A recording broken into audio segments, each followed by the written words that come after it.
4,40 toujours dans le vert avant l'ouverture des marchés américains. Marchés américains attendus, eux, en ordre dispersé. À en croire les contrats futurs sur les indices, les investisseurs semblent optimistes dans l'attente des annonces de la Réserve fédérale américaine. Si les marchés n'attendent aucun changement de politique, ils seront toutefois attentifs à toute indication concernant le niveau élevé de l'inflation, la croissance de l'économie et les achats de titres sur les marchés.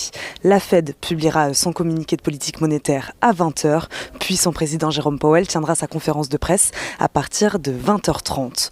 Pour rappel, hier, à la clôture, Wall Street clôturait en baisse. Le Dow Jones perdait 0,24% à 35 059 points. Le S&P 500 clôturait en baisse de 0,47% à 4 401 points. Et le Nasdaq, lui, cédait de 1,121% pour s'établir à 14 661 points.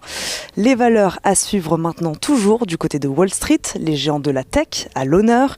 Apple, évidemment, qui a publié hier des résultats trimestriels supérieurs aux attentes des analystes. Un chiffre d'affaires total de 81,4 milliards de dollars contre 59,7 milliards pour le même trimestre l'année dernière, soit une hausse de 36%.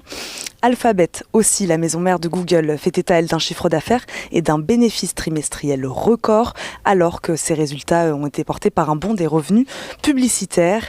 Microsoft a également enregistré un autre trimestre largement supérieur aux attentes, avec un CA en hausse de 9% à 14,1 milliards de dollars au T2. Et enfin, Mattel, l'action du fabricant des poupées Barbie, bondit en avant-bourse à la faveur d'un relèvement de sa prévision de vente pour l'ensemble de l'année.